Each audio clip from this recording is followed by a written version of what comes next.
YSR Congress party Congress కు దగ్గరవుతోందా? ఆ పార్టీకి మద్దతు తెలుపుతుందా? రాహుల్ గాంధీకి మద్దతుగా వైఎస్ఆర్ కాంగ్రెస్ పార్టీ సోషల్ మీడియాలో ప్రచారం చేయటం దేనికి సంకేతం? ఇప్పుడు పొలిటికల్ సర్కిల్లో ఇదే చర్చ నడుస్తోంది. కాంగ్రెస్ పార్టీని విభేదించి వైఎస్ఆర్ కాంగ్రెస్ పార్టీని ఏర్పాటు చేశారు. ఇప్పటి వరకు ఆ పార్టీకి దూరంగా ఉంటూ వచ్చారు. అదే సమయంలో సిద్ధాంతపరంగా వ్యతిరేకమైన బీజేపీతో సన్నిహిత సంబంధాలు కొనసాగించారు. అయితే ఇప్పుడు రాహుల్ గాంధీతో బతకాల్సిన అనివార్య పరిస్థితి వైఎస్ఆర్ కాంగ్రెస్ పార్టీకి ఏర్పడింది. 2024 ఎన్నికల్లో తెలుగుదేశం పార్టీ కూటమి ఘన విజయం సాధించింది. వైనాట్ 175 అన్న నినాదంతో బరిలో దిగిన వైఎస్ఆర్ కాంగ్రెస్ పార్టీకి షాక్ తప్పలేదు. కేవలం 11 సీట్లకే ఆ పార్టీ పరిమితమైంది. అయితే టీడీపీ ఇంతటి ఘన విజయానికి కారణం ఈవీఎంలేనని వైసీపీ అనుమానిస్తోంది. దీనిపై గట్టి పోరాటమే చేస్తోంది. ప్రత్యేకంగా డిపాజిట్లు కట్టి మరీ విచారణ కోరుతోంది. 1-2 సార్లు ఎన్నికల కమిషన్ ముందు కూడా హాజరైంది. ఈవీఎంలపై అనుమానాలు, పోలింగ్ నాడు సాయంత్రం వరకు ఓటర్లు బారులు తీరడం వంటి వాటిని ఈసీకి ఫిర్యాదు చేసింది. మాజీ మంత్రి రోజా లాంటి వారైతే ఈవీఎంల వైపే తరచూ అనుమానాలు వ్యక్తం చేస్తున్నారు. టీడీపీ కూటమి విజయాన్ని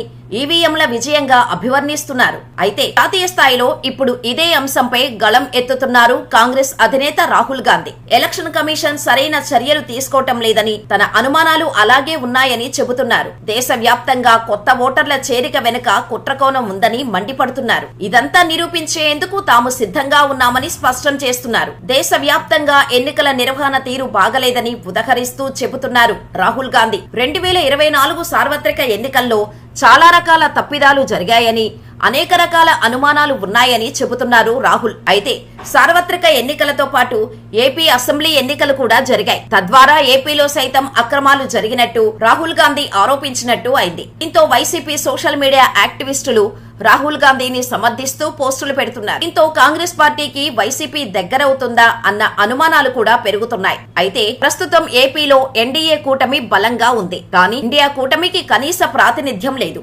ఏపీలో వైఎస్ఆర్ కాంగ్రెస్ పార్టీ ఏ కూటమిలో కూడా లేదు. ఒక విధంగా చెప్పాలంటే తటస్థ వైఖరితోనే ఉన్నారు. జాతీయ స్థాయిలో 2 కూటములతో సంబంధం లేకుండా టీడీపీతో పాటు జనసేనను మాత్రమే ప్రత్యర్థిగా భావిస్తున్నారు జగన్మోహన్ రెడ్డి. బీజేపీపై ఆగ్రహం వ్యక్తం చేయటం లేదు. దానికి కారణం తనపై ఉన్న కేసులే. ఒకవేళ జగన్మోహన్ రెడ్డి కాంగ్రెస్ కు స్నేహహస్తం అందిస్తే ఖచ్చితంగా ఆయనకు ఇబ్బందికరమే. అందుకే ఆయన రాహుల్ గాంధీతో చేతులు కలిపే ఛాన్స్ లేదని తెలుస్తోంది. చూడాలి. That there was something wrong. Right from 2014, I had a suspicion that there's something wrong. Something does not add up. In fact, I'll even go further. I had a suspicion in the Gujarat Assembly elections already. Okay? This ability to win sweeping victories.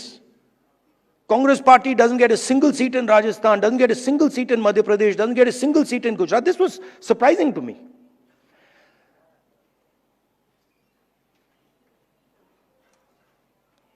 And it went on for some time. There was a conversation, but I could never speak because there was no proof. So whenever we spoke, people said, well, where's the proof? And then something happened in Maharashtra, where in the Vidhan Sabha we won the election, hands down. In the Lok Sabha we won the election, hands down. And then 4 months later, we didn't just lose, we were obliterated. 3 formidable parties suddenly just evaporated. And that's when I thought that this just cannot be. And so we started right then to look seriously for electoral malpractice. We found it in Maharashtra. Clearly, 1 crore new voters show up between Lok Sabha and Vidhan Sabha. Bulk of those votes go to the BJP. But still, we didn't have clear proof. So when I would even mention it to our allies, that look, there is clear cheating that has happened, my allies would say to me, yes, we can see that there is cheating that has happened. But We don't have proof.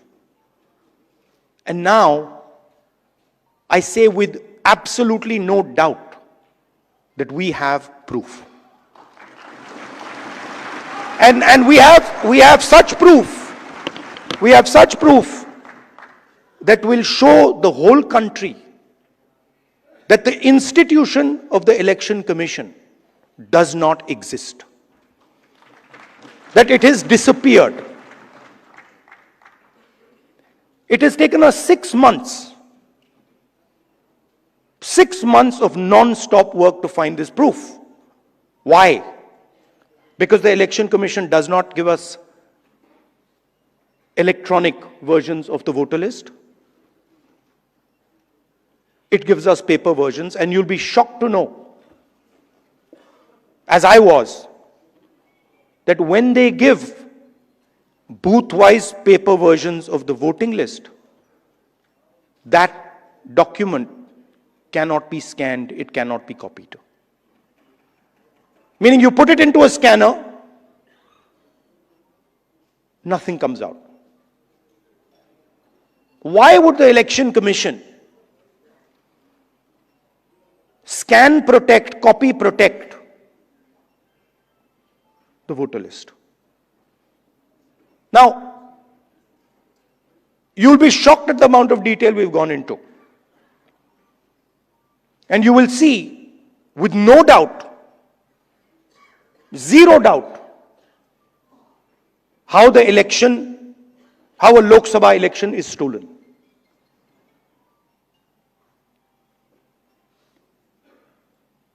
Six and a half lakh voters vote, and 1.5 lakh of those voters are fake.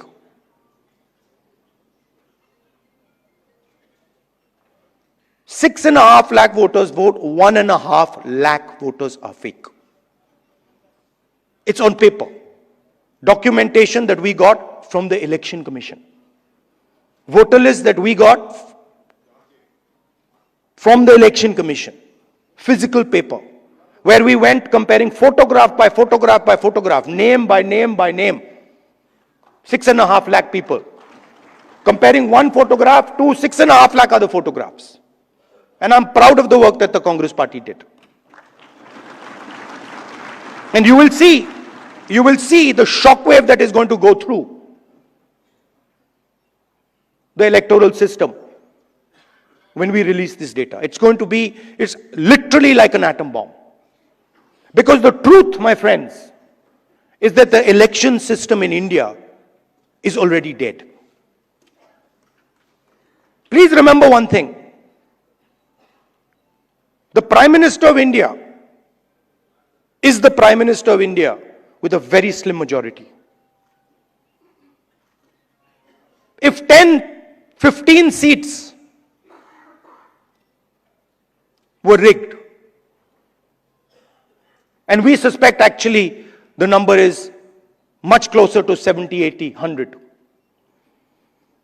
If 15 seats were rigged, he would not be the Prime Minister of India. And we are going to prove to you in the coming few days, we are going to prove to you without any doubt in the coming few days how a Lok Sabha election can be rigged and was rigged.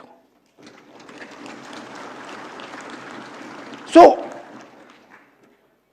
it's very clear that the institution that holds this, that protects this, that holds this, that defends this, has been obliterated and taken over. We did not have proof, so we could not make these type of statements earlier. But I'm making this statement confidently because I have 100% proof now. And whoever I have shown it to has fallen off the chair. Literally, they said, how can this be possible? Well, it is possible. It is happening. Right? Who is going to fight this battle?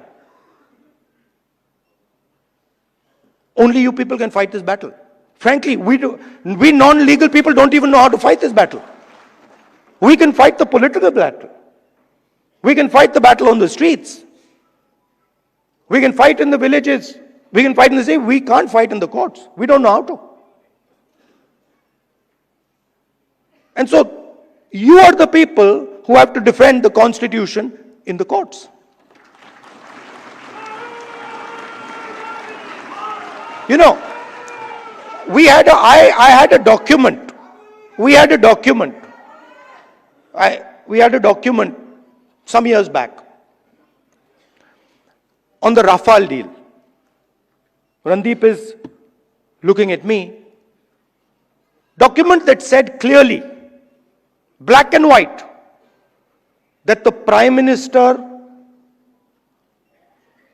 office and the NSA have interfered in the Rafale deal and damaged the Rafale deal.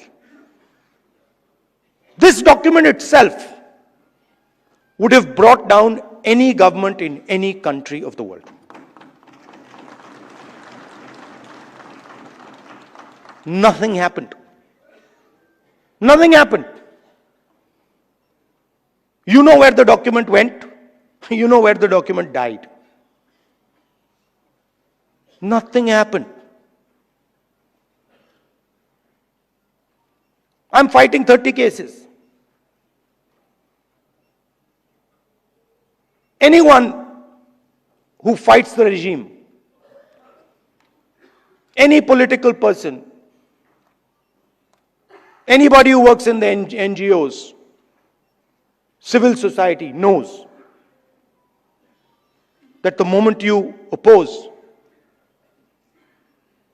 you will be attacked. You know, I remember when I was fighting the farm laws, and he's not here anymore, so really I shouldn't say it, but I will. And Arun Jaitley ji was sent to me to threaten me. And he said, you know, if you carry on down this path, opposing the government, fighting us on the farm laws, we will have to act against you. I looked at him and said, I don't think you know who you're talking to. I don't think you have an idea who you're talking to. Because we are Congress people. We're not cowards. We're not going to bend. The British couldn't bend us. The superpower couldn't bend us. Who the hell are you?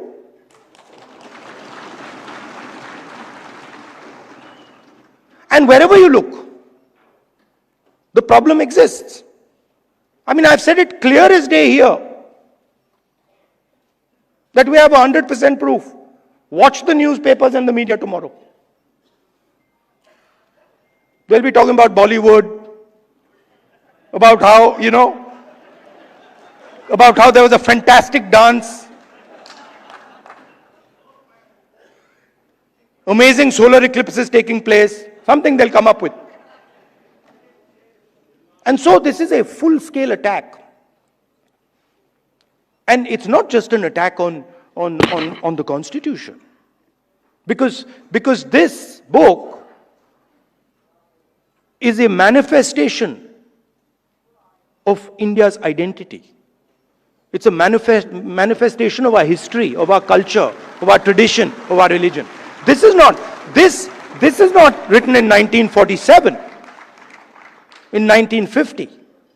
This is 3,000, 4,000, 5,000 years old. Buddha speaks through this book.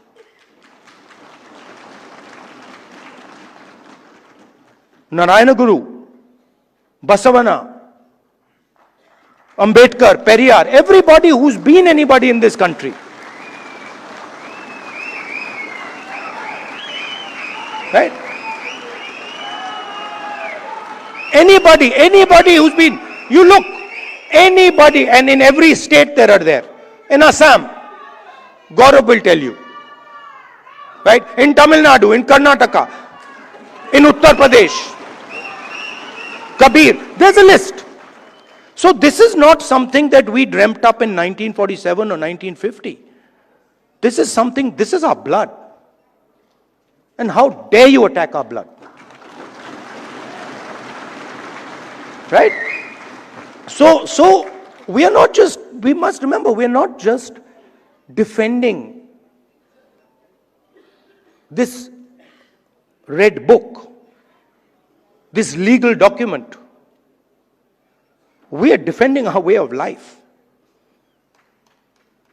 Right? Tell me which Indian tradition, which Hindu tradition says that you should beat up a Muslim child? Where is it written that you should lynch someone? Which tradition of ours says it? There's not a single tradition of ours that says it. Our tradition says everybody is the same. So these people, they're not attacking our politics. They're attacking us. They're attacking our history. They're attacking our religion. For anybody who understands Hinduism, anybody who has gone into depth in Hinduism, they're attacking Hinduism. And frankly, yesterday my sister said to me, now, personal बात है तो बोलनी नहीं चाहिए, मैं बोल देता हूं, नहीं माफ करूंगा. She said to me, Rahul, you realize that you're playing with fire. And I said, yeah, Priyanka, I am playing with fire. I will continue to play with fire. I'm not scared of playing with fire.